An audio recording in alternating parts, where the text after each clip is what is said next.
Hello everybody, welcome to the Plastic General. I'm your host, Christian Aldo. On today's episode, we're going to discuss Soviet assault engineers in body armor. We're going to discuss Trumpeter's 1/35th scale mouse with full interior and alternate turrets you can use for your T-34s made by Forces of Valor. Sound exciting? Let's get into it. Fire!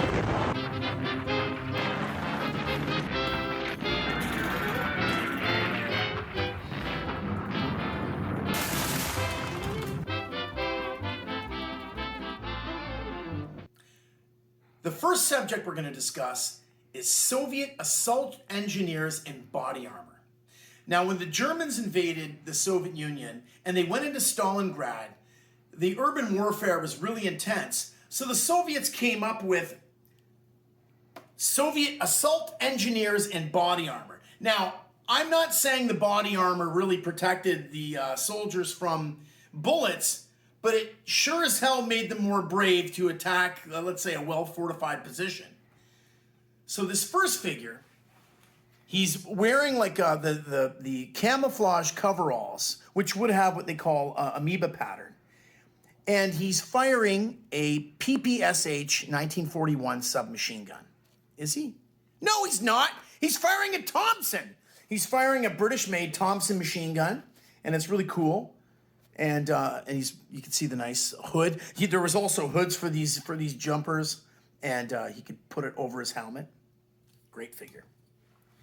The second pose is a guy running, advancing, firing a DP 1928 heavy machine gun with the disc ammo on the top, and of course wearing the same amoeba pattern jump smock.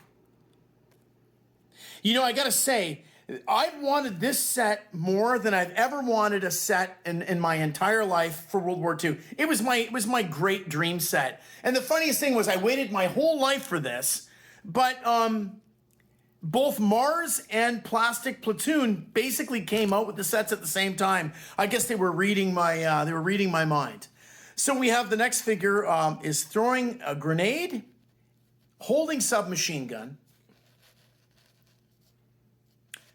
Take a really great close look at the body armor. I think the body armor even comes in two pieces where it flaps up, so if they have to crouch over, it's not uncomfortable. Pose number 4 is a unique one.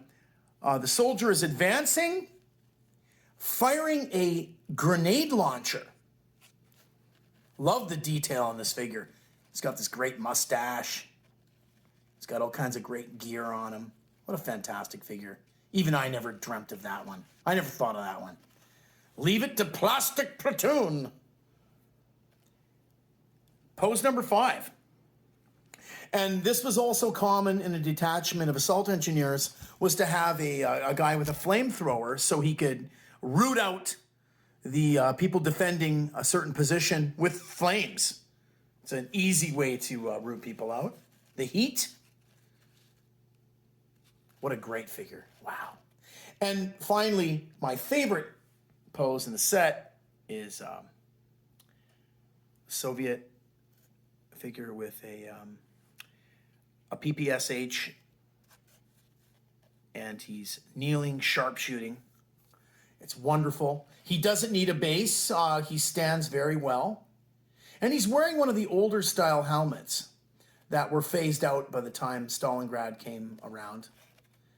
But it's a wonderful, wonderful pose.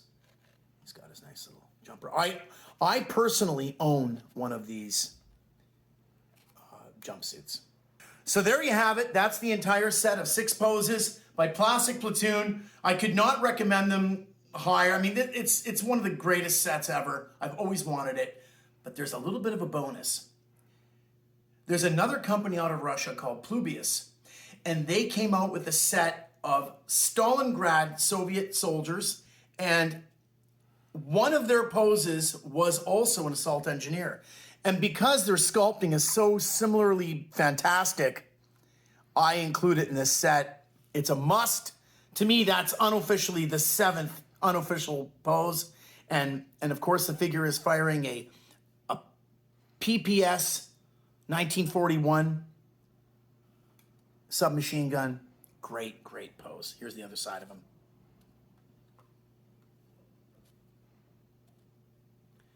So the next set we're going to discuss was released by Mars, and Mars did 8 sets of assault engineers, starting with an early style Maxim machine gun, the machine gunner,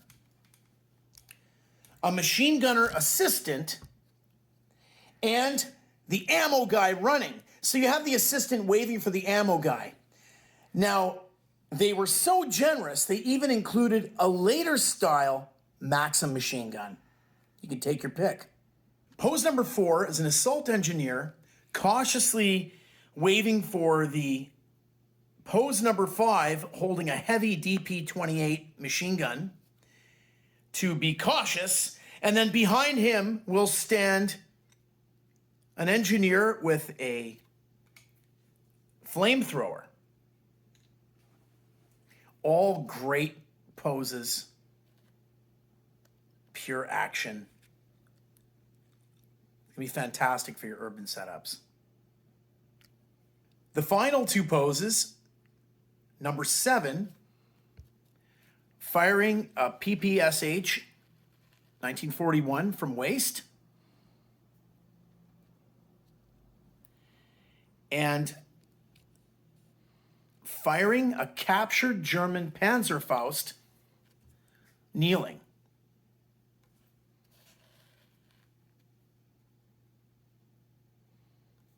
So there you have all 8 poses, action-packed. I love them. I'm in love with them. But of course, I'm never satisfied with 8 poses. So I get to the chopping block and I make as many conversions as I can with the extra figures I have from the set. So conversion number 1 is kneeling, firing a DP-28 from knee.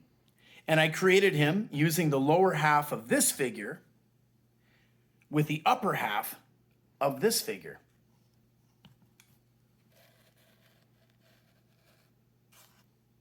The next 2 conversions, standing, firing multi-grenade, and sitting on the ground, firing a multi-grenade. I made those from these 2 figures, the one waving and the other one waving. I took the grenade from some other figures from another set, but it was an easy fix, and now I've got 2 multi-grenade throwers. That'll definitely take out a machine gun nest. Okay, for my next offering, here we go. The legendary Mouse. Super heavy tank designed by Ferdinand Porsche. This kit was designed by Trumpeter. It is a 1/35th scale kit, but it's gigantic compared to everything else. Watch, here it is in comparison to the Forces of Valor T-34. It's gymongous. It's fantastic. But the greatest feature about this tank is that it has a full interior. To show you how the scale works beautifully, this is a Forces of Valor figure, and he fits in there beautifully. The top hatch lifts off to reveal the fighting compartment. As you can see the fighting compartment, I put a few more figures inside there, and what an awesome, awesome vehicle. It's huge and it's menacing, and it's great for Battle of Berlin setups. Even though the Germans only made 2 Mouses, and one of them was destroyed. The only one that exists in the world is at the Kublinka Museum in Russia. And as far as the hull goes, the hull covering lifts off to expose the motor or the engine. And there's the driving compartment with another Forces of Valor figure in the driver's seat. And there's a seat next to him for the radio operator. You know, I've wanted a Mouse my entire life. And until Forces of Valor releases a full metal mouse with hopefully with interior, you're going to have to pick up a trumpeter mouse. Last but not least, Bronco accidentally, they had every intention of making a 1/35th scale kit of a T-34, but I guess somebody made a mistake in the factory, and this kit turned out to be a true 1/32 scale T-34-85 with an 85 turret. So I bought it with every intention of not using the T-34-85 turret, because it's been done already by Forces of Valor. So I got rid of the T-34-85 turret and replaced it with an early style narrow turret, which is something that nobody has done yet in our 1/32 scale hobby. Mind you, I did scratch build this from thin sheets of polystyrene, but it's not that hard to do. And you know what? If anybody wants one, they can contact me, and I'll make them a turret. I can make turrets so that they are compatible with Forces of Valor if needed. I can make the turret compatible so it fits inside. But you know, whenever I have a tank, I always like to buy multiples, and so I can make alternate versions of turrets that no one's done yet, and that's how you'll eventually get them all.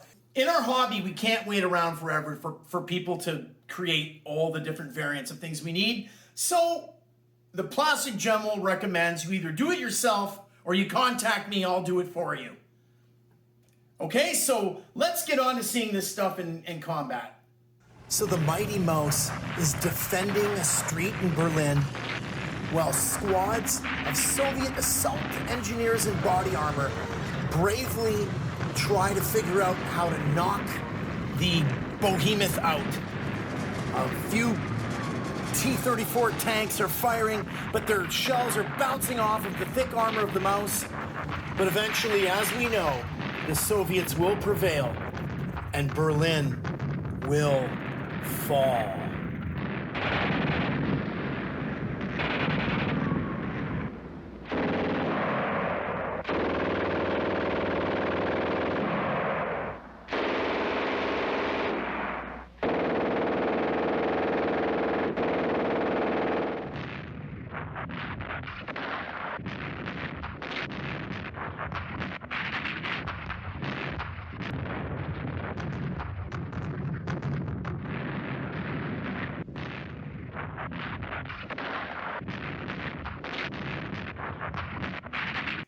Before we go, I want to do a shout out to our generous sponsor, MyDogTag.com. It's upside down. Before we go, I want to do a shout out to our sponsor, MyDogTag.com, creators of authentic World War II, Korean War, and Vietnam War personalized dog tags. Remember to mention the Plastic General in your next order and you'll get 15% off. I want to thank you for watching, but it's very, very important. If you want to keep being notified about future episodes, hit the subscribe button. It's right down there. Hit that subscribe button. Hit the bell so then you'll get notified about all the future episodes, and hit like, because we know you not only like, you love 1/32 scale plastic World War II toy soldiers, vehicles, customized vehicles, and toy soldier news. Bye for now.